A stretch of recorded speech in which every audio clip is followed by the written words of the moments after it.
Tapos naman po, yung sa kaliwa, yung pangalawang amplifier, yung mid-high natin.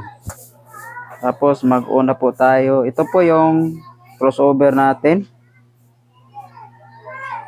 Automatic yan mag-on kasi wala siyang on and off. Okay. Ayan po, yung power niya. Tapos naman, yung sa kabilang amplifier. Ayan. Nagailaw na siya. Tapos yung sa mixer na po natin.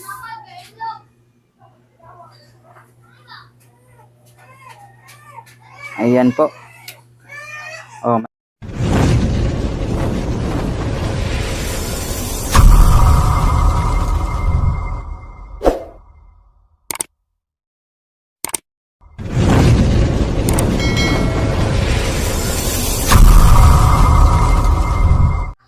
Magandang araw po sa inyong lahat mga idol.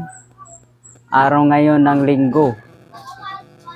Ika-12 sa bulan ng Mayo, taong 2024. Kung bago ka pa lang sa channel na to, please like, comments, and subscribe. Pati na rin yung notification bell button para palagi kayong updated sa mga bagong video nga i-upload ko. So ngayon mga idol, ituturo ko po sa inyo kung paano mag-set up ng sound system. Separate yung bass at saka yung mid-high. So let's go! Ito naman po ang ating mga player. Ito po yung isa, yung Sakura, gawin natin pang bass. Ito po. Ayan. Yung isa naman, gawin nating mid-high. At saka crossover. At saka yung mixer natin. Sa likod naman, ito po ang ating sa likod. Ito yung mga RCA natin para gamitin natin pang connect mamaya. Ayan po.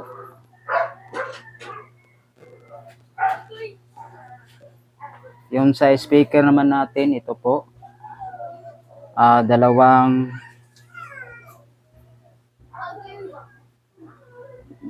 500 subwoofer.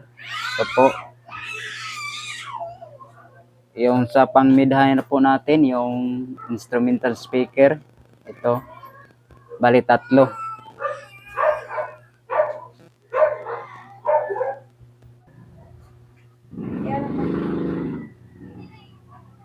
Okay, sunod naman natin gawin mga idol. Ating i-connect yung galing sa speaker papuntang main speaker ng amplifier natin. Ito po.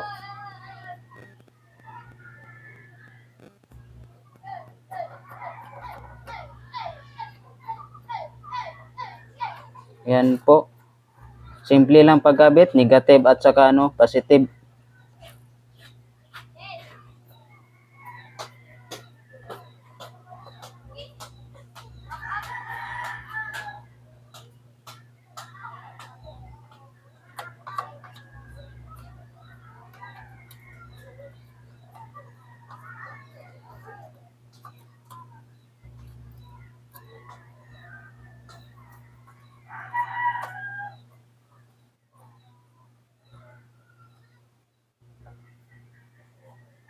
Sunod naman, sa kabilang amplifier na po tayo.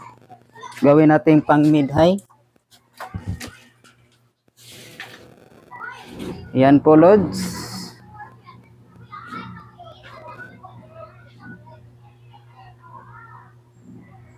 Yan ang pang mid-high natin.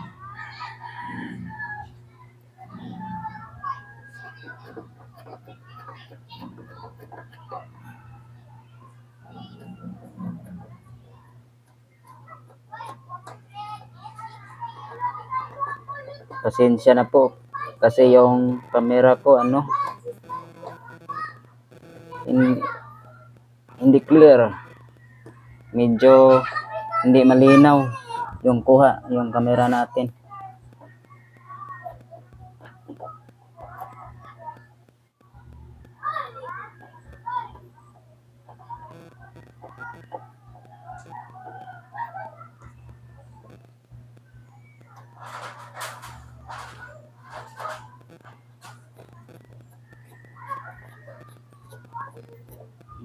Mali pala.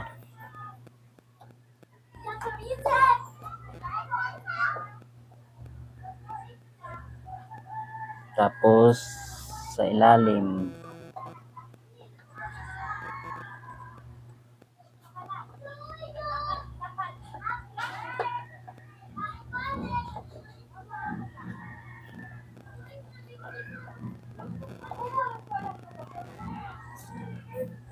Yan po mga lods, nakabit na natin ating speaker wire.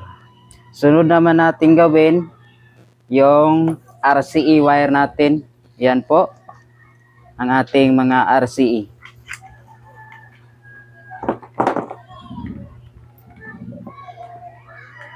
So una natin gawin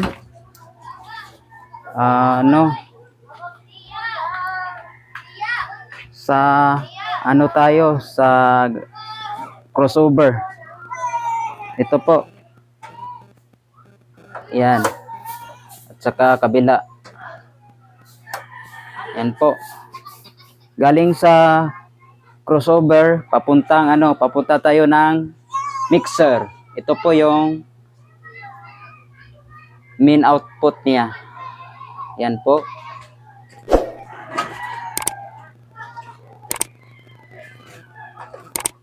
Tapos naman,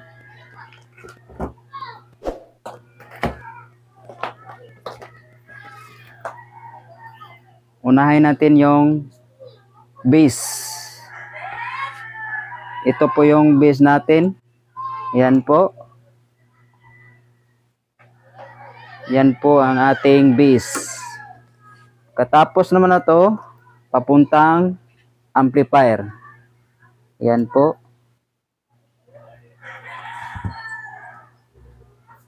Yan ang amplifier natin.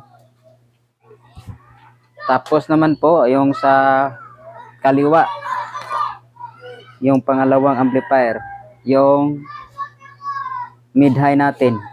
Ito po yung ating mid-high. Yan po. Tapos, sa amplifier natin. Ayan. Ganun pa rin ang proseso mga idol. Right channel at saka sa left channel. Sunod na po natin gawin yung audio input.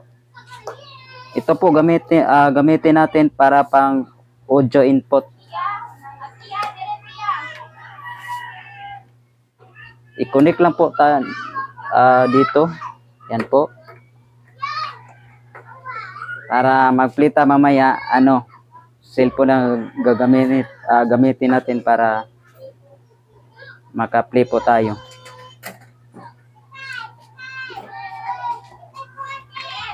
Ito naman po, yung ganun pa rin, yung sa kaliwang channel.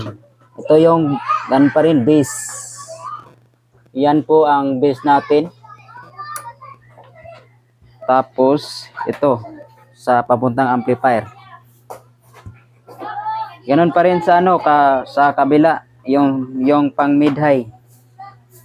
Yan po. Hanapin lang po natin yung high. Yan po pang Twitter. Then tapos sa amplifier natin. Okay, tapos na po tayo. So, sunod naman natin gawin yung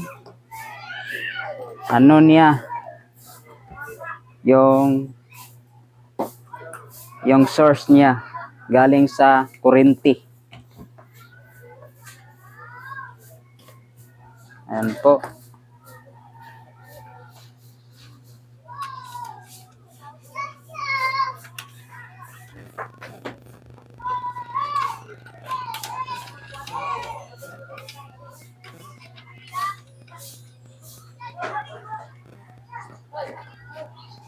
Tapos yung isa,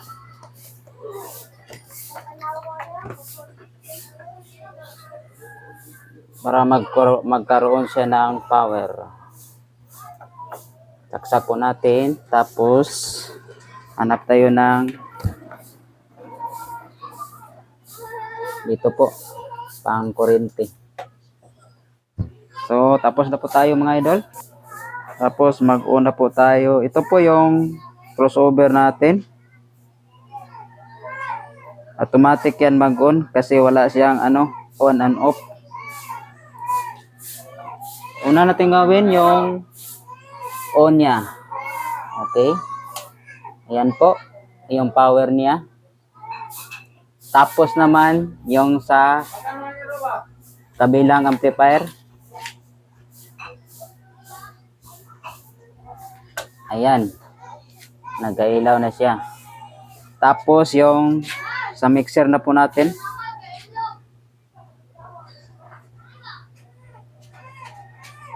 Ayan po. Oh, mayroon na siyang ilaw.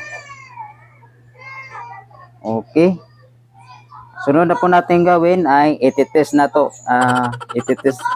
Itest natin kung gumagana ba siya or hindi. Yung audio niya.